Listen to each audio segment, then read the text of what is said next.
Hello everyone. In this video lecture, we will try to understand the concept of effective atomic number. So, effective atomic number is one of the important parameters in understanding what will be the influence of nucleus on a particular electron. So, especially when we talk about the multi-electron system, not all the nucleus influence will be able to act on the electron that we are considering or that we are observing. So what is the effective influence of the nucleus on the electron is what we will quantify with the effective atomic number.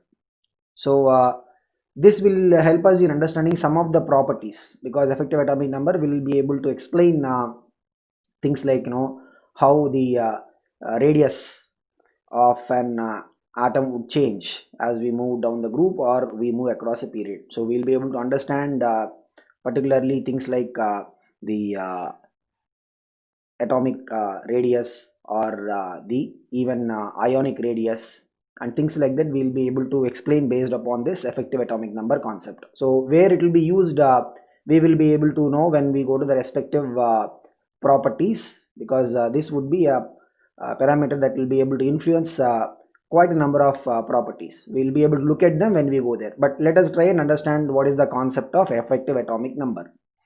Now as per the Slater's theory, if you look at any electron, okay, so in an atom, right, we know that if you mark any electron, this electron will be attracted by all the protons inside the nucleus, and it will be repelled by the other electrons present in the same shell as well as the electrons present in the inner shell. Like we can see in the depiction over here, the electron that we are marking will be repelled by the electrons of that same shell as well as electrons present in the inner shells.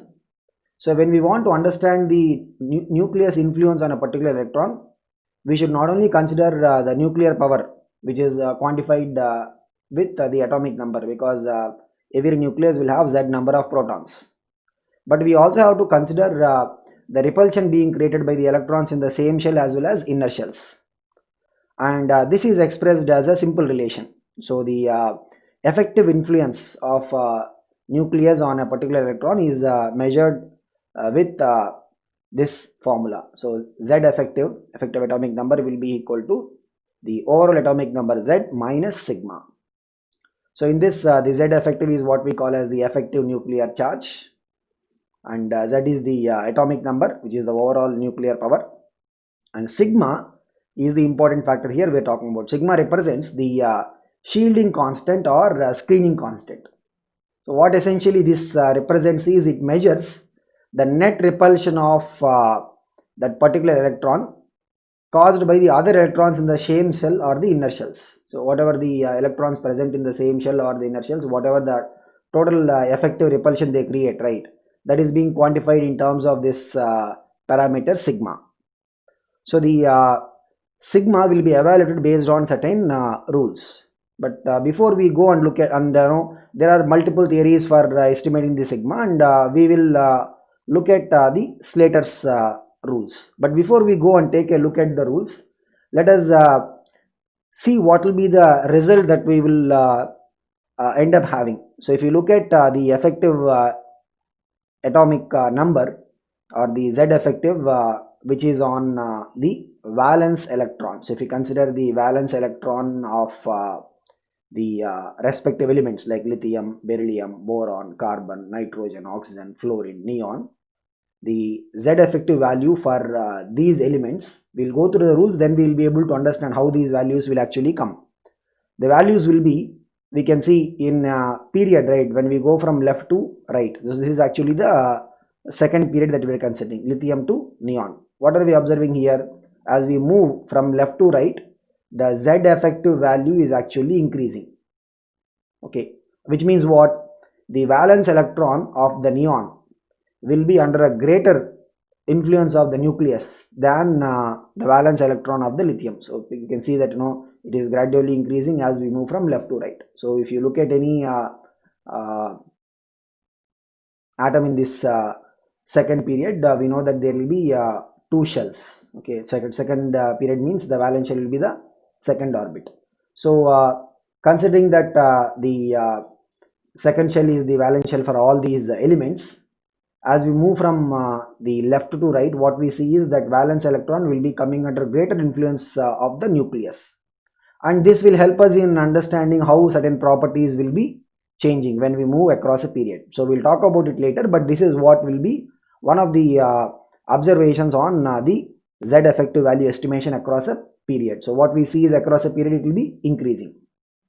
And when we look at a group, so if you talk about the first group, which is the alkali metals, what we see is that Z effective is having a slight increase, but it is almost arriving at a constant value later. So as we move from lithium to sodium or potassium, we'll see that there is a slight increase in terms of this Z effective value, but after that it is becoming a constant.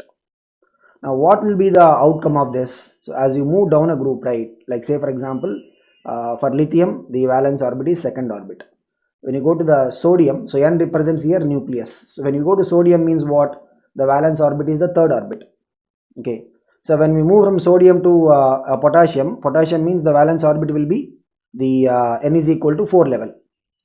So the outermost electron is almost having similar influence of the nucleus, but the orbit size will keep increasing, because when we move from second shell to third shell means obviously the orbit size will be increasing. Third shell to fourth shell means orbit size will be increasing. So this is going to result in certain trends in terms of the properties of the elements as we go down a group. So the bottom line is as per the Slater's theory, what we are going to observe is if you move across a period, the Z effective value, effective nuclear charge on the valence electron will be increasing. If you move down a group, it will increase, but not that much significantly. There will be only a slight increase in terms of the effective nuclear charge, okay, acting on the valence electron. Here we are trying to calculate what is the effective nuclear charge acting on the valence electron. Okay, now we will take a dive into what are these rules. So these are a simple set of rules. So we'll just take a look at it, and then we'll even try and solve one question to see how we are able to understand the rules. So the rules are basically going to come into the effect once we present the electronic configuration of an atom in this following order. What do you mean by presenting electronic configuration of atom in this order? Because normally we know how do we arrange the electronic configuration as per the Aufbau principle, right? So we'll have first 1s being filled, then 2s comes, then 2p comes, then 3s comes, then 3p comes, then after 3p we will be having 4s, then 3d, then 4p. So that is the order we have in terms of filling up of electrons. So we have to write down the electronic configuration by following the same rules. So first we should write down the electronic configuration by following the Aufbau principle rule of filling up of subshells as per the increasing order of energy level. N plus L rule follow we have to do. Okay. Once we get this electronic arrangement, then we have to present it in this order. So what is the speciality of the order? Look at it. So we have, of course, the 1s level will be there. Then 2s and 2p will have within same level. Okay. Then 3s and 3p in same level. 3d will come next. Here we see we are not going as per the Aufbau principle order. Okay. 3d will be in separate level. Okay. That will come after 3s and 3p level. Then after 3d, what is going to come? 4s and 4p will be in one level. Then 4d separate, 4f separate. Then we can guess what is going to come. What will be coming next? The thing that will come next is what? 5s and 5p. They will be in one level. Okay. Then 5d. Then 5f. That is how we are going to have the presentation of the electronic configuration. So we have to present it like this. Now once we present the electronic configuration in this manner, first we should write the electronic configuration based on Aufbau principle. Then say for example here 3s is having 2 electrons. So here we will put 3s2. 3p is having, say for example 6 electrons, we will put 6. So we have to bring in all the values and put it in this order. So that is what we mean to say by the presenting of electronic. It is not like we have to write the electronic configuration based on the order. Not like that. We should not write electronic configuration based on this order. We should write electronic configuration based on our normal Aufbau principle energy conservation, then bring it and present it in this manner.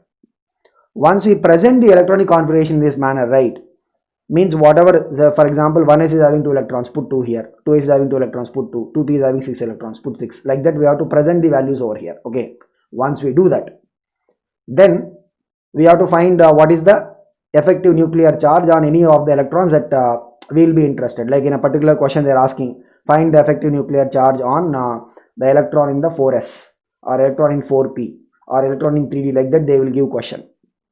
So if you look at what is the electron for which we are trying to find the effective nuclear charge, is it an electron in the s or p subshell, or is it an electron in the d or f? The rules will be slightly different for both of them.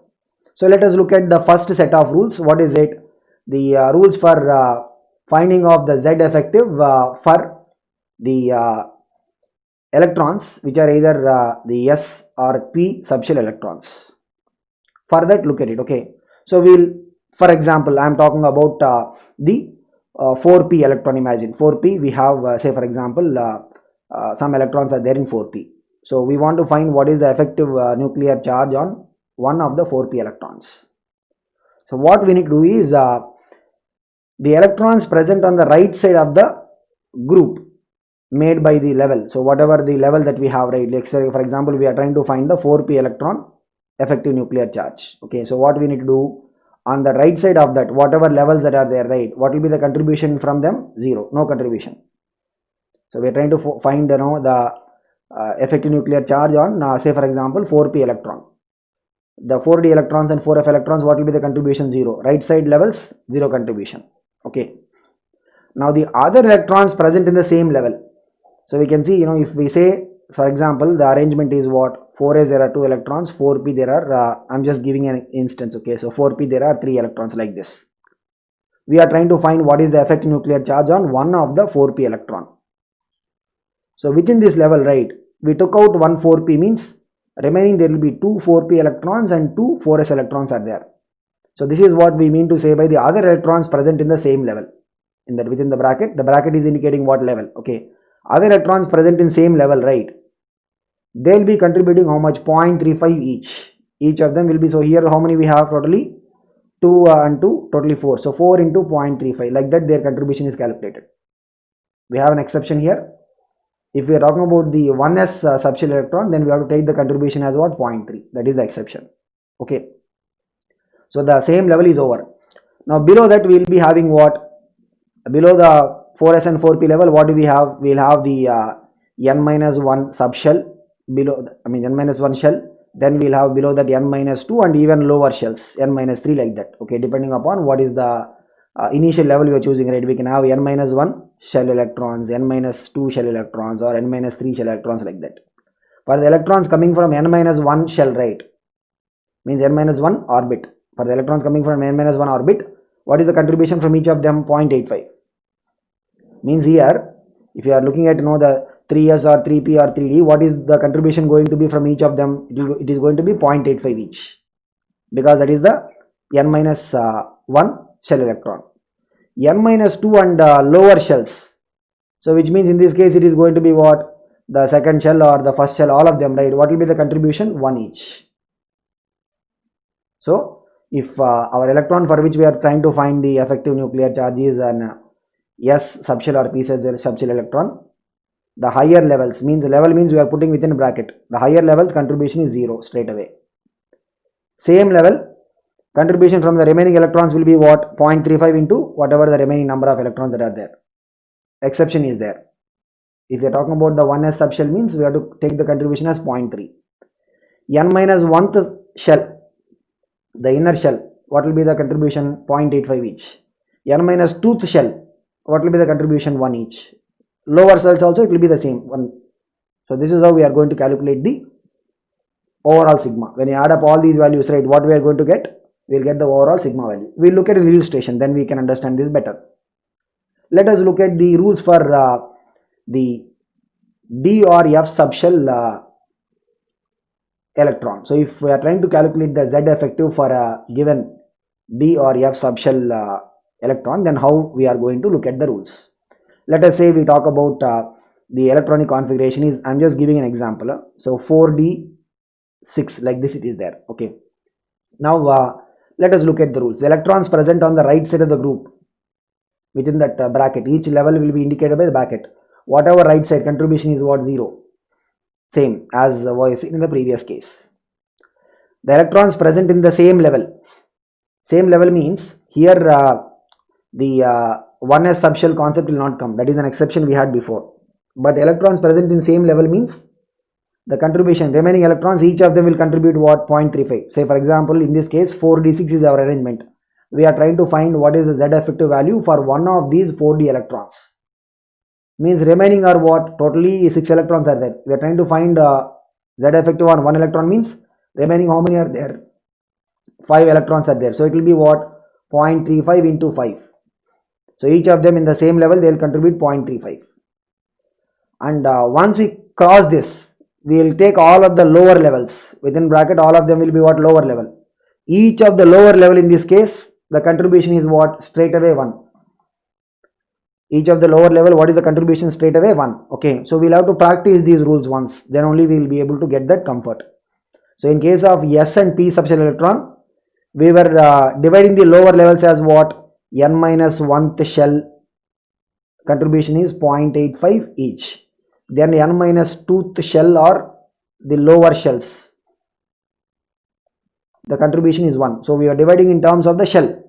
But here it is not like that. All the lower levels, whatever the level, we are talking about a 4d electron, means whatever the lower level, you know, this 4s 4p level, 3d level, 3s 3p level, 2s 2p level, 1s, all of them totally, the contribution of each electron is going to be what, 1. When you add up all these things, right, we are going to get the sigma in this case. So we have to take the number of electrons in each category, multiply by the contribution, so that we will get the overall sigma. So this is how we are going to get the sigma value, which is the screening constant. And what is the Z effective value? Z effective value will be equal to Z, which is the normal atomic number, minus sigma. That is how it is going to come. Okay. Now what we'll do is we'll try to understand this with an example, because that will make it a little bit more clear to us. So let us look at this illustration. We have to find the Z effective for electrons in 4s and 3d subshells for iron. What is the electronic configuration given to us? Argon 4s2 3d6. But first what we should have? We should have the normal electronic arrangement, right? How we are going to write it? Argon means 1s2, 2s2, 2p6, then 3s2, 3p6. This is argon. Okay, so then we have 4s2, 3d6. This is the iron overall arrangement. So what we should do before we go and apply the Slater's rules, we should have the presentation of the electronic arrangement. So what is the presentation of the electronic arrangement? 1s will be 2 electrons, 2s will be having 2 electrons, 2p6. You have to put within the bracket. Then comes what? After 2s 2p, it will be 3s 3p, right? So 3s is having 2 electrons, 3p is having 6 electrons, we can see. Then we have to keep 3d. It will be what? 3d. 3d will be having 6 electrons. Okay. Then comes, here there is no 4p, only 4s it is ending. 4s 2 electrons. So this is the presentation. This is what we are calling as what? The presentation of the electronic configuration as per the Slater rule. Before we apply the Slater rule, we have to present the electronic arrangement in this manner. Now we have two questions here. We need to find the Z effective value of the 4s electron and Z effective value of the 3d electron. Okay. So what we'll do is we will first start with the 4s electron. So look at this. If we are looking at the 4s, this is the electron which is in the S or P subshell. 4s electron means 4s, how many electrons are there? Totally 2 electrons are there. Okay. We are trying to find the effective nuclear charge on 1 electron, means what is the remaining electrons in the same level? Remaining electrons in the same level will be what? 1. We are focusing on 1 electron, means in that same level, how many will be the remaining electrons? We will focus on this. Remaining electrons in same level is what? 1. Okay. And to the right side of this level, are there any more levels present? No other level is present. So look at these rules. The electrons present on the right side levels, what is the contribution? 0. Right side, there are no levels at all. Okay. In the same level, how many electrons are there? 1. In the same level means what is the contribution? 0.35 each, except for the 1s subshell electron. Here we are not in 1s, we are actually in 4s. Means look at this, it will be what? 1 into 0.35. Then n minus 1th level. N minus 1th means what? It is a 4s. What is the n minus 1 subshell means? It will be the third orbit, right? Third shell, look at it. How many electrons are there? 3s is 2 electrons, 3p is 6 electrons, 3d is 6 electrons. Totally 2 plus 6 is what? 8. 8 plus 6, 14. N minus 1 shell, each contribution is 0.85. Means what? 14 into 0.85. Okay. Then the n minus 2 and lower levels. You can see n minus 2 means what? Second shell. Lower level means there is only one, which is first shell. So totally what is their count? 2 plus 2, 4. 4 plus 6, 10. So it will be what? 10 into what is their contribution? 1. So look at this. The contribution is what? 10 into 1. Because of the n minus 2 or lower level electrons. 14 into 0.85. The n minus 1 level electrons. Plus 1 into the 0.35. We are focusing on 1 electron present in the 4s level. We are trying to find what is the Z effective on this. Means how many remaining electrons are there in the same level. Same level means within the same bracket. Only one of them is remaining. So that's why 1 into 0.35. So look at this. What is the value going to come? It will be coming as what? 22.25. So which means in this case, right, for the 4s electron that we are considering, what is the Z effective value going to be? The atomic number of iron is 26. 26 minus 22.25 is what? 3.75. So we can just remember this. I mean, not like we have to remember, but just look at the value. What is the value? 3.75. Means though the nuclear power is 26, the entire nuclear power is not acting on the 4s electron. What is the effective nuclear charge acting on the 4s electron? It is just 3.75. Okay. Now let us go to the other one. What is the other one? The 3D, right? So we have to also find what is the Z effective for a 3D electron. So look at this. How many electrons are there in 3D? 6 electrons are there. So let us focus. So 6. 1, 2, 3, 4, 5, 6. Let us focus on one of them because we have to find what is the Z effective value on this. Means remaining electrons in the same level is what? If one we are focusing means remaining are what? 5. So same level. What is the contribution? 0.35 each. Means what? 5 into 0.35. Higher levels are what? Because we are focusing on 3D means there is a higher level here. 4s electrons are higher level. But what is the contribution? 0. Means they don't contribute anything. All the lower levels are what? 2 plus 2, 4. 4 plus 6, 10.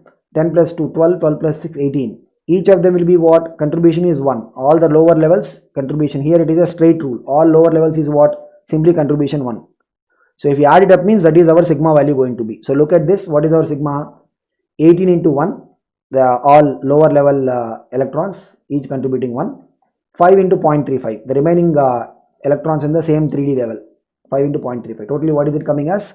19.75. So in this case what we see Z effective will be 26 minus 19.75, which is 6.25. So there is an interesting thing here, you know. What is the Z effective value for the 4s electron we saw? It is coming as what? 3.75. I mean, we can just look at it. So what is it that we have calculated? It is what? 3.75. And here what is Z effective value coming as? This is the Z effective value for the 3D electron. This is Z effective value for 4s. 4s is coming as what? 3.75. 3D is coming as what? 6.25. Now when we are looking at the electronic arrangement, right? So remember for iron, how we are filling the electronic arrangement 1s2. I'm talking about the normal electronic arrangement. 1s2, 2s2, 2p6, 3s2, 3p6, then 4s2, then 3d6. Means we have filled the 4s level, then only we are filling the 3d. But when it comes to the removal of electron, remember if we would have covered this concept in the structure of atom. How do we find the electronic configuration of the cations? So we will say one rule that, you know, when we are removing electrons, because once we write the electronic configuration of the atom, we have to remove electrons from that to get the electronic configuration of the cation. We will say that we have to always start removing electrons from the valence shell, which means, you know, we will not remove electrons from 3D level, but we will remove electrons from what? 4s itself. Means if I talk about Fe2 plus electron arrangement, right? You know what will be Fe2 plus electron?